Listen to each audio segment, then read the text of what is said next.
Today, we're diving into a fascinating historical mystery. Did Pythagoras, the legendary mathematician and philosopher, have an aversion to beans? And if so, why?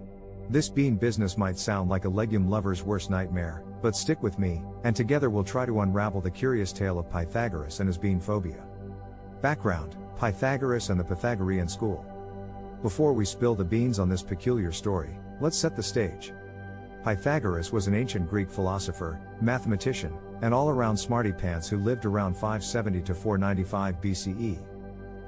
He was born on the island of Samos and later founded a philosophical and religious school in Croton, a city in southern Italy. This school, known as the Pythagorean school, attracted many followers who adhered to a strict way of life, involving dietary restrictions, communal living, and a code of silence. Pythagoras is best known for the Pythagorean theorem, a squared plus b squared equals c squared, but his contributions to philosophy and mysticism are also quite impressive. However, when it comes to the nitty-gritty details of his life, the historical record is, well, spotty at best. Many of the accounts we have come from later sources, so we must take them with a grain of salt, or perhaps a bean.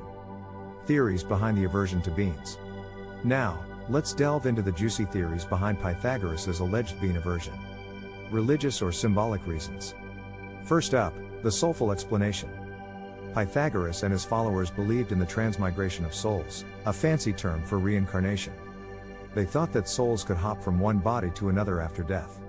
Some say that Pythagoreans considered beans to be vessels for souls or even the souls of the dead themselves. Talk about a recipe for haunted hummus.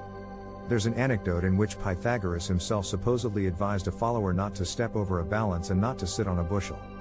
This cryptic advice might have been a reference to not eating beans, as both actions were associated with weighing and measuring beans in ancient Greece. Health reasons. Next, the beans, the musical fruit hypothesis. Pythagoras might have shunned beans for health reasons. Beans can cause flatulence and other digestive issues, and perhaps Pythagoras thought that breaking wind was not only impolite but also downright unhealthy. Imagine if your favorite mathematician had to pause his theorem solving because of a bean-induced tummy ache. Political reasons. Last but not least, the democracy debunker theory. Some historians suggest that Pythagoras' bean phobia had political roots. In this interpretation, beans were a metaphor for democracy, which Pythagoras wasn't a fan of. So, avoiding beans was his way of saying, "No thanks, democracy, I'll pass." Politics and beans, who would have thought? Famous anecdote: Pythagoras' death and beans.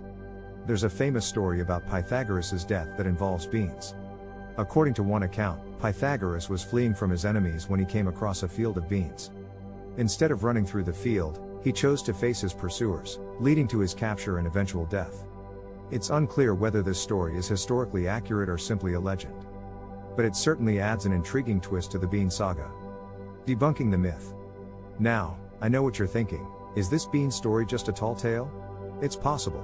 Some historians argue that the bean aversion might be a myth or misunderstanding that has persisted through the ages. After all, when it comes to Pythagoras' life, fact and fiction are often intertwined like spaghetti and meatballs. The influence of Pythagoreanism on later thinkers. Beans aside, Pythagoras and his ideas have left a lasting impact on Western thought. Many famous philosophers, scientists, and mathematicians were influenced by Pythagorean ideas. From Plato to Kepler, the Pythagorean love for numbers, geometry, and cosmic harmony has inspired great minds throughout history. So, while Pythagoras' bean aversion might be shrouded in mystery, his intellectual legacy is crystal clear. Well, there you have it, folks. The enigmatic tale of Pythagoras and his possible aversion to beans. Whether it was for religious, health, or political reasons, or just a whimsical misunderstanding, we may never know for sure.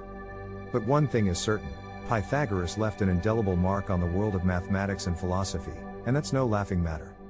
So, the next time you're enjoying a delicious bean burrito or a hearty bowl of chili, take a moment to ponder the curious case of Pythagoras and his bean conundrum. And remember, even the greatest minds in history might have had their quirks. Thank you for joining me on this bean-tastic adventure. If you enjoyed this video, don't forget to hit that like button and subscribe.